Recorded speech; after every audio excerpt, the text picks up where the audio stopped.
चारों युगों में परमात्मा कबीर अपनी अच्छी आत्माओं को मिलते हैं। आज हम उन्हीं महान आत्माओं का जिक्र करेंगे जिनको परमात्मा आकर मिले, वो अपना साक्षात्कार कराकर अपनी समर्थता से परिचित करवाया। गवाह नंबर 1, धनी धर्मदास, बांधवगढ़, मध्य प्रदेश। धनी धर्मदास वो महान आत्मा है जिनको परमात्मा कबीर स्वयं आकर मिले और उनसे पवित्र कबीर सागर लिपिबद्ध करवाया। धनी धर्मदास जी का जन्म हिंदू धर्म के वैश्य कुल परिवार में हुआ था। धनी धर्मदास जी के अंदर धार्मिकता कूट कूट कर भरी हुई थी। इसी कारण धनी धर्मदास जी रामकृष्ण जी के कट्टर पुजारी थे। उन्होंने एक रूपदास नाम के वैष्णव साधु को गुरु भी बना रखा था। अपने गुरु रूपदास के मार्गदर्शन करने पर धनी धर्मदास 68 तीर्थ के भ्रमण पर निकले थे। इसी तीर्थ यात्रा के दौरान परमात्मा कबीर जी उन्हें जिंदा महात्मा के रूप में मिले थे और उनको तत्व ज्ञान समझाया था। पहले तो धर्मदास जी ने परमात्मा कबीर जी का बहुत विरोध किया, परंतु परमात्मा कबीर जी के सटीक प्रमाणों को सुनने के बाद वह कबीर परमात्मा के कई बार अंतर्ध्यान होने के बाद धर्मदास जी को तत्व ज्ञान समझ आया और वो व्याकुल हो उठे। इसके बाद धर्मदास जी के बहुत विनय करने पर परमात्मा कबीर जी ने उन्हें अपना निजधाम सतलोक दिखाया व अपनी संपूर्ण जानकारी दी। संपूर्ण ज्ञान समझने के बाद वह सतलोक देखने के बाद धर्मदास जी पूर्ण परमात्मा कबीर साहिब जी पर कुर्बान हो गए। गवाह नंबर 2, नानक देव जी। सिख धर्म के प्रवर्तक गुरु नानक देव जी का जन्म सन 1469 वर्तमान पाकिस्तान के पंजाब प्रांत तलवंडी भाई नामक जगह पर एक हिंदू परिवार में हुआ। हिंदू धर्म में जन्म लेने के कारण नानक जी रामकृष्ण जी की पूजा करते थे। वह एक पंडित ब्रिजलाल पांडे से गीता भी पढ़ते थे। एक दिन परमात्मा कबीर जी नानक देव जी को बेई नदी पर मिले और उन्हें वास्तविक ज्ञान समझाया। उनको सतलोक दिखाकर अपना गवाह बनाया। परमात्मा कबीर जी से परिचित होने के बाद नानक देव जी ने परमात्मा कबीर जी की समर्थता व महिमा का गुणगान अपनी वाणियों में किया है। नानक जी ने अपनी वाणी में कहा है, तेरा एक नाम तारे संसार, मैं इहो आस एहो आधार। नानक नीच कह विचार, धानक रूप रहा करतार। एक जगह और नानक देव जी कहते हैं, एक अर्ज गुफ्तम पेश तू, दर कुन करतार।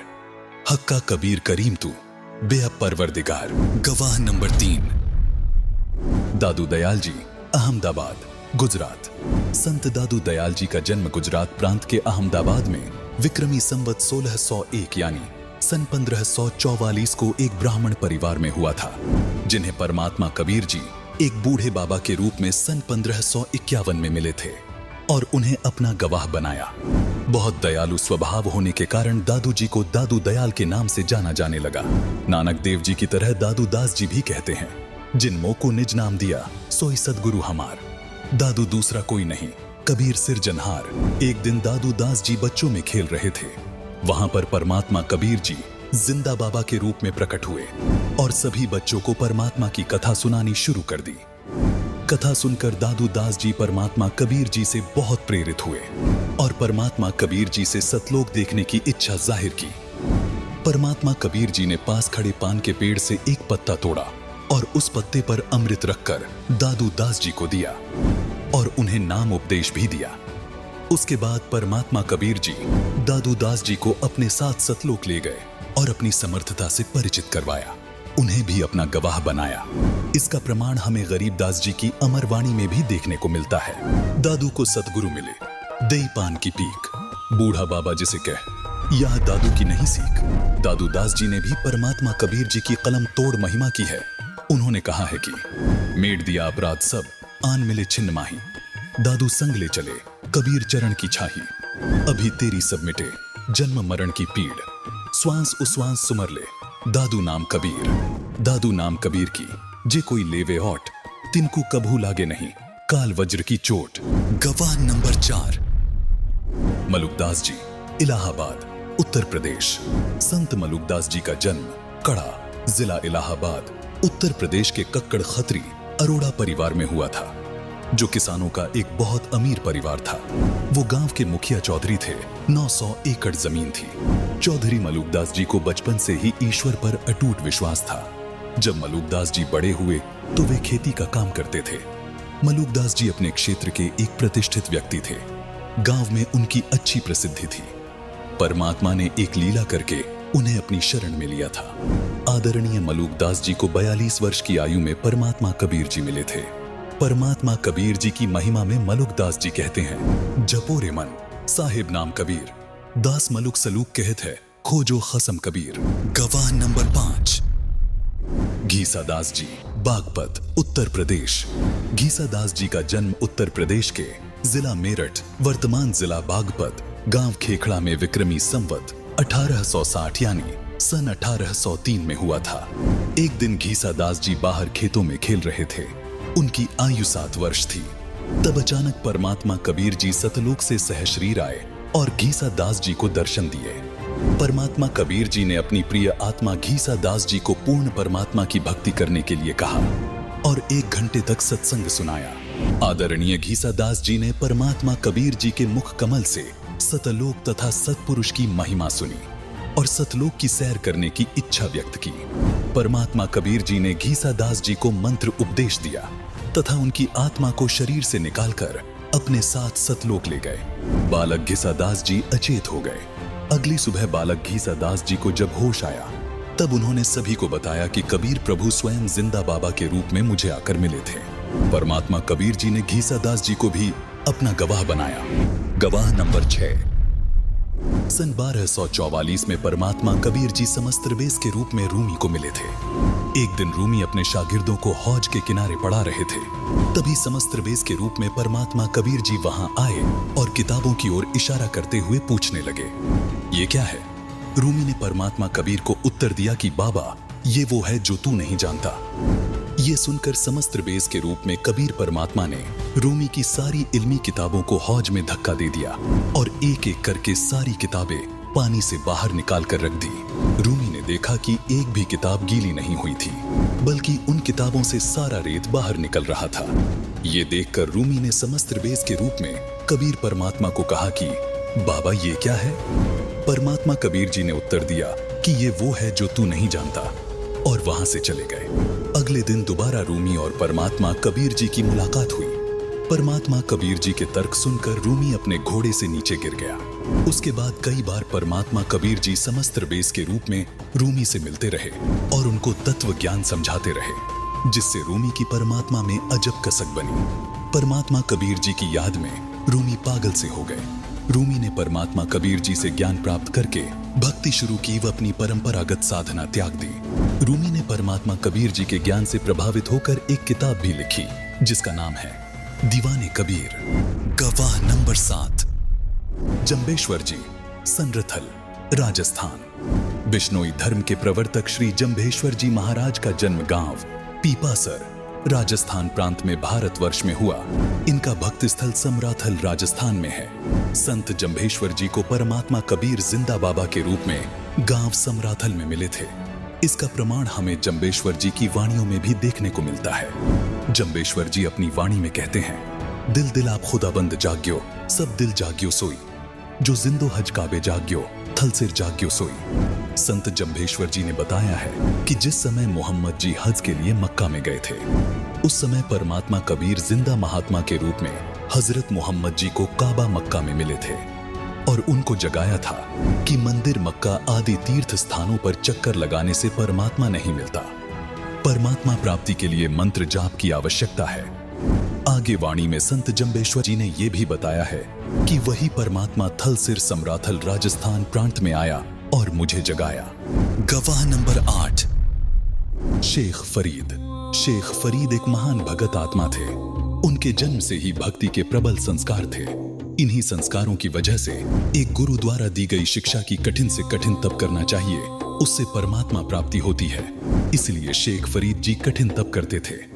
परमात्मा के दर्शन के उद्देश्य से शेख फरीद जी कुएं में उल्टे लटक जाया करते थे। नाम मात्र आहार किया करते थे। शरीर अस्थि पिंजर रह गया था। परमात्मा में इतनी दृढ़ आस्था देखकर एक दिन परमात्मा कबीर जी उनके पास जिंदा महात्मा के रूप में गए और उन्हें कुएं से बाहर निकाल लिया। परमात्मा कबीर जी ने शेख फरीद को वास्तविक ज्ञान बताया कि घोर तप से परमात्मा प्राप्ति नहीं होती। शेख फरीद जी परमात्मा कबीर जी के ज्ञान को सुनकर प्रभावित हुए व कबीर साहिब जी से नाम उपदेश लिया। शेख फरीद जी ने परमात्मा कबीर जी से सतनाम प्राप्त किया व उसका जाप किया। उसके बाद परमात्मा कबीर जी ने उन्हें सार शब्द दिया, जिसको प्राप्त करके शेख फरीद जी ने अपना जीवन सफल बनाया तथा सतलोक चले गए और पूर्ण मोक्ष प्राप्त किया। गवाह number 9, Timur Lang. Timur Lang एक लोहार था। परमात्मा कबीर जी उन्हें एक जिंदा साधु के रूप में मिले थे।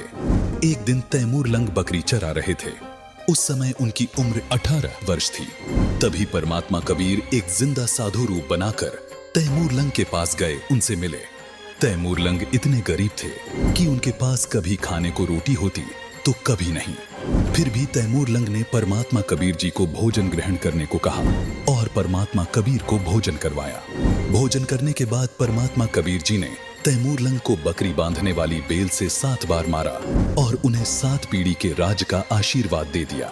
इसी कारण परमात्मा कबीर के आशीर्वाद से धीरे धीरे तैमूर लंग ने इराक, ईरान, तुर्किस्तान पर कब्जा कर लिया। फिर भारत पर भी अपना शासन जमा लिया। दिल्ली के राजा ने तैमूर लंग की पराधीनता, गुलामी स्वीकार नहीं की। तैमूर लंग ने उसे भी मार भगाया। बाबर तैमूर लंग का तीसरा पोता था। उसके बाद औरंगजेब तक तैमूर लंग के वंशजों ने दिल्ली पर शासन किया। औरंगजेब के बाद तैमूर लंग का राज्य टुकड़ों में बंट गया। इसका प्रमाण हमें गरीबदास जी की वाणी में भी देखने को मिलता है।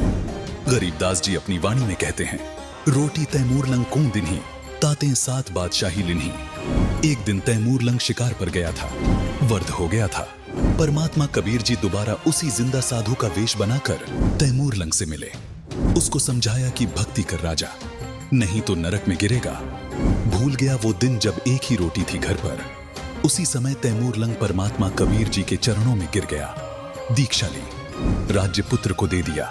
10 वर्ष और जीवित रहा व परमात्मा कबीर जी द्वारा बताई भक्ति की। गवाह नंबर 10, हजरत मूसा जी। हजरत मूसा जी यहूदी धर्म के व्यवस्थापक के रूप में जाने जाते हैं। काल ब्रह्म ने उन्हें ज्ञान बताया तथा पाक पुस्तक तौरत नाजिल की। उसी आधार से उन्होंने अपने आप को सबसे ज्यादा इल्म वाला मान लिया। इसी कारण जब एक दिन हजरत मूसा सत्संग फरमा रहे थे तो उनसे एक सत्संगी ने पूछा कि हे मूसा, आज के दिन जमीन पर सबसे ज्यादा इल्म रखने वाला शख्स कौन है? हजरत मूसा ने बड़े गर्व से उत्तर दिया, मैं। काल ब्रह्म को मूसा का ये अंदाज बिल्कुल पसंद न आया और कहा कि मूसा, तेरी यह बात सुनकर मुझे बहुत दुख हुआ। दर्शकों, पवित्र बाइबल में 3 पुस्तकों का समावेश है। तौरत, जबूर और इंजील का संग्रह है पवित्र बाइबल। पवित्र कुरान शरीफ और पवित्र बाइबल का ज्ञान देने वाला यही अल्लाह है।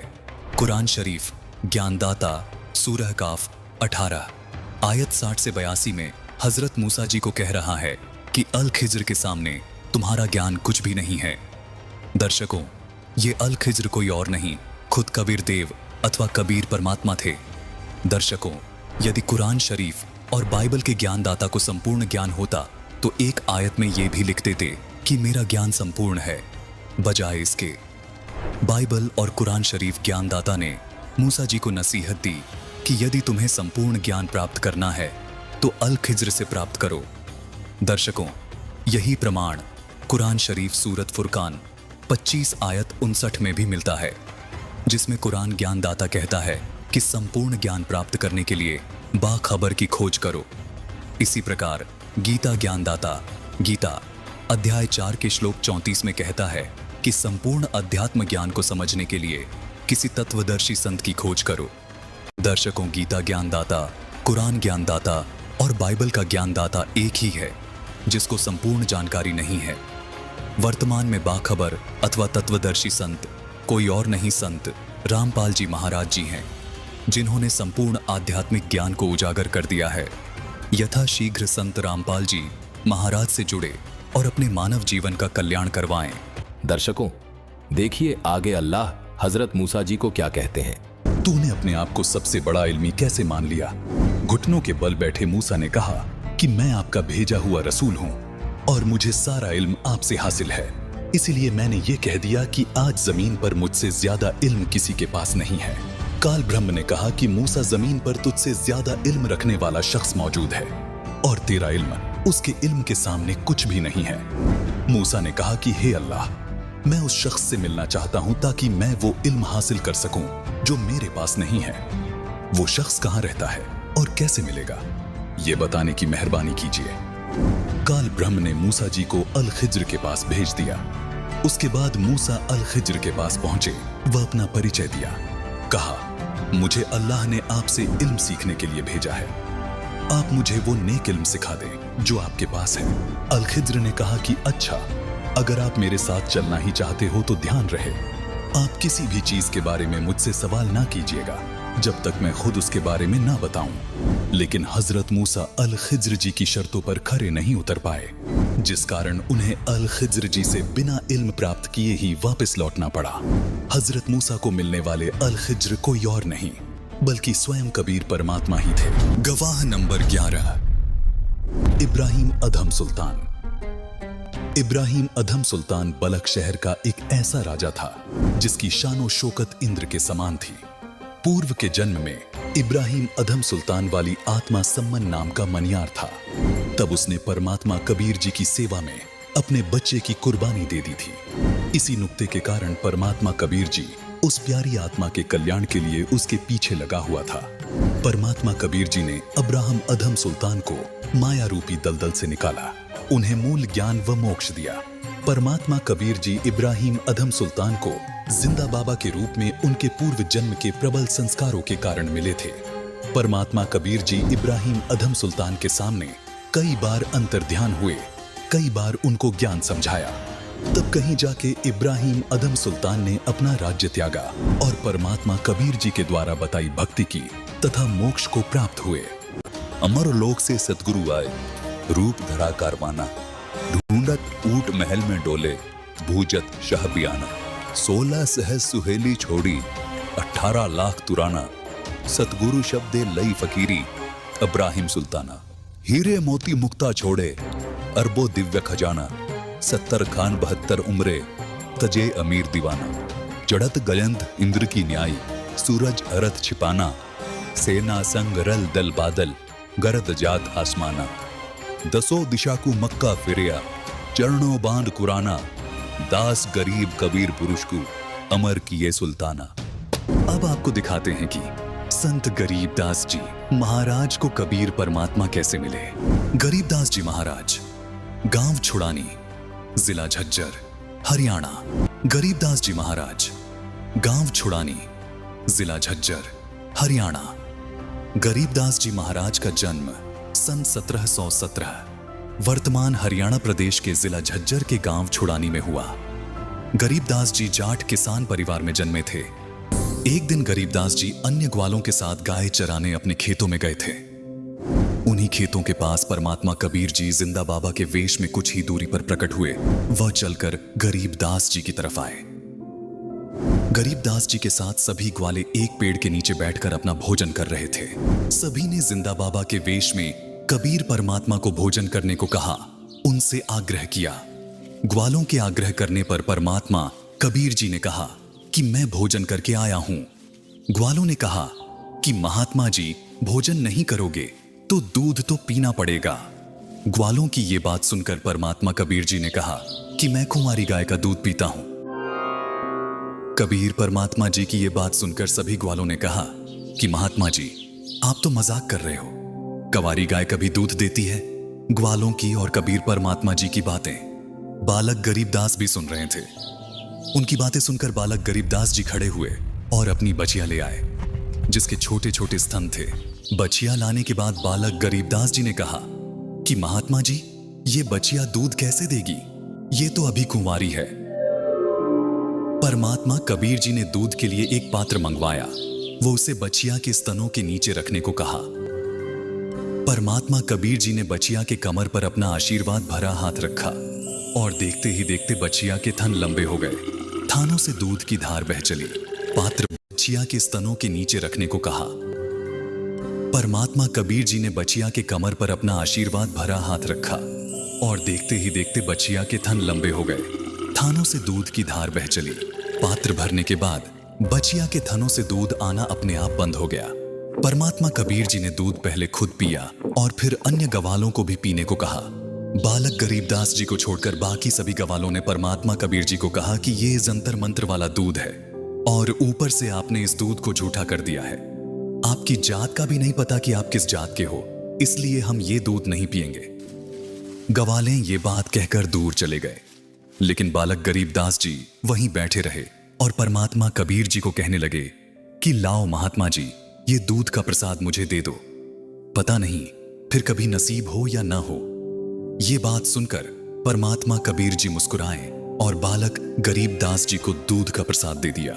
बालक गरीबदास जी ने दूध का प्रसाद पिया और बैठे रहे।